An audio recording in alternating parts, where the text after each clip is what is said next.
Hi friends, ಇವತ್ತು ನಾನು dhokla chat ಮಾಡೋದು ತೋರಿಸ್ತೀನಿ. ಮೊದಲಿಗೆ ನಾವು ಢೋಕ್ಲಾ ರೆಡಿ ಮಾಡ್ಕೊಳ್ಳೋಣ. ಅದಕ್ಕೆ ನಾನು 1.5 ಕಪ್ ಕಡಲೆ ಹಿಟ್ಟು ತೊಗೊಂಡಿದ್ದೀನಿ. ಇದಕ್ಕೆ ಅರ್ಧ ಟೇಬಲ್ ಸ್ಪೂನ್ ಉಪ್ಪು ಹಾಕ್ತಾ ಇದ್ದೀನಿ, ಚಿಟಿಕೆ ಅರಿಶಿನ ಹಾಗೂ ಅರ್ಧ ಟೇಬಲ್ ಸ್ಪೂನ್ ಸಕ್ಕರೆ. ಇದನ್ನು ಗಂಟಾಗಲಾರ್ದ ಹಾಗೆ ಕಲಿಸ್ಕೊಳ್ಬೇಕು. ಇದನ್ನು ಗಂಟಾಗಲಾರ್ದ ಹಾಗೆ ಕಲಸಿ 10 ನಿಮಿಷ ನೆನೆ ಇಡಬೇಕು. ಇದು ಭಾಳ ತೆಳ್ಳ ಆಗಬಾರ್ದು, ಮೀಡಿಯಮ್ ಆಗಬೇಕು. ಫ್ರೆಂಡ್ಸ್, ಈಗ ಇದಾಗಿದೆ. ಇದಕ್ಕೆ ನಾನು ಈನೋ ಪ್ಯಾಕೆಟ್ ಹಾಕ್ತೀನಿ.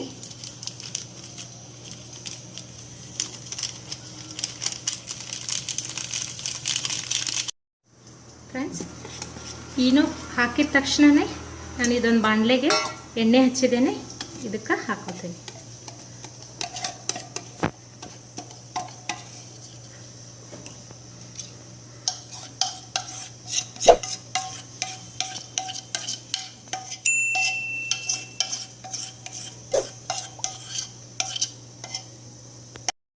ಫ್ರೆಂಡ್ಸ್, ಇವಾಗ ಇದನ್ನು ಸ್ಟೀಮ್ ಮಾಡೋಕೆ ಇಡೋಣ. ಫ್ರೆಂಡ್ಸ್, ಈಗ ಒಂದು ಬಾಣಲೆಯಲ್ಲಿ ಒಂದು ಸ್ಟ್ಯಾಂಡ್ ಇಟ್ಟಿದ್ದೇನೆ. ಅದಕ್ಕೆ ಒಂದು ಗ್ಲಾಸ್ ನೀರು ಹಾಕಿ ಅದನ್ನು ಸ್ವಲ್ಪ ಬಾಯ್ಲ್ ಬರುವ ಹಾಗೆ ಇಡಬೇಕು. ಇದನ್ನು 20 ಮಿನಿಟ್ಸ್ ಬೇಯಿಸ್ಕೊಳ್ಳೋಣ. ಫ್ರೆಂಡ್ಸ್, ಇವಾಗ ನನ್ನ ಢೋಕ್ಲಾ ರೆಡಿಯಾಗಿದೆ. ಅದಕ್ಕೆ ನಾನು ಒಗ್ಗರಣೆ ಮಾಡ್ತಾ ಇದ್ದೇನೆ. ಇಲ್ಲಿ 2 ಟೇಬಲ್ ಸ್ಪೂನ್ ಎಣ್ಣೆ ಕಾಸಾಕಿಟ್ಟಿದ್ದೆ, ಕಾದಿದೆ. ಅದಕ್ಕೆ ನಾನು ಸಾಸಿವೆ ಹಾಕ್ತೇನೆ.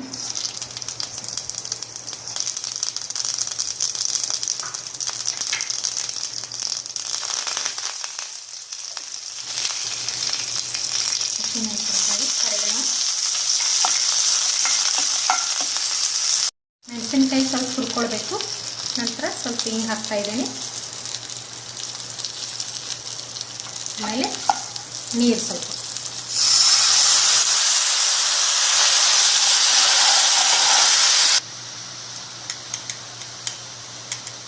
ಇದಕ್ಕೆ ಸ್ವಲ್ಪ ಉಪ್ಪು ಹಾಕಬೇಕು.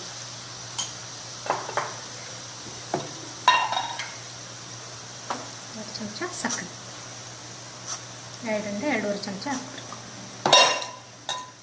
ಫ್ರೆಂಡ್ಸ್, ಇವಾಗ ಒಂದು ಅರ್ಧ ಹೋಳು ಲಿಂಬೆಹಣ್ಣು ರಸ ಹಾಕಬೇಕು.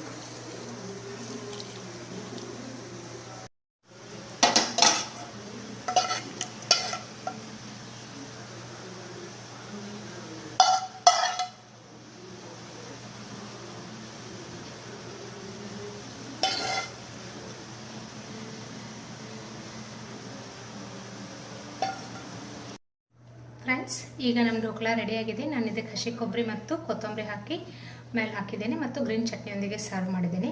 ಇದೇ ಢೋಕ್ಲಾ ಪೀಸ್ನಿಂದ ನಾನು ಢೋಕ್ಲಾ ಬೇಲ್ ಮಾಡೋದು ತೋರಿಸ್ತೀನಿ. ಈಗ ಅದು ಉಳಿದಿರೋ ಢೋಕ್ಲಾದಿಂದ ನಾನು ಢೋಕ್ಲಾ ಬೇಲ್ ಮಾಡೋದು ತೋರಿಸ್ತೀನಿ.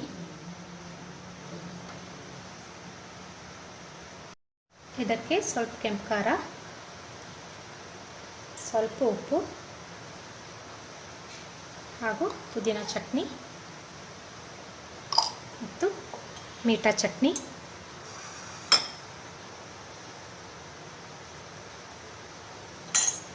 ಸ್ವಲ್ಪ ಲಿಂಬೆಹಣ್ಣು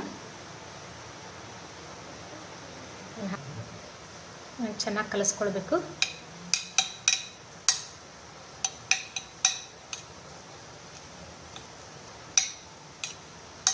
ಇದಕ್ಕೆ ಈರುಳ್ಳಿ, ಟೊಮೆಟೊ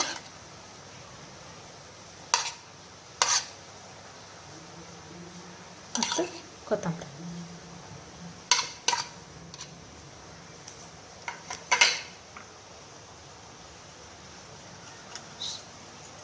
ಶೇವ್ ಹಾಕ್ತಾ ಇದ್ದೀನಿ, ಸಣ್ಣ ಸೇವ್. ಈಗ ಢೋಕ್ಲಾ ಬೇಲ್ ರೆಡಿಯಾಗಿದೆ. ಫ್ರೆಂಡ್ಸ್, ಇವಾಗ ನಮ್ಮ 2 ಸ್ನ್ಯಾಕ್ಸ್ ರೆಡಿಯಾಗಿದೆ. ನೀವು ಟ್ರೈ ಮಾಡಿ ನೋಡಿ ಫ್ರೆಂಡ್ಸ್. Thank you.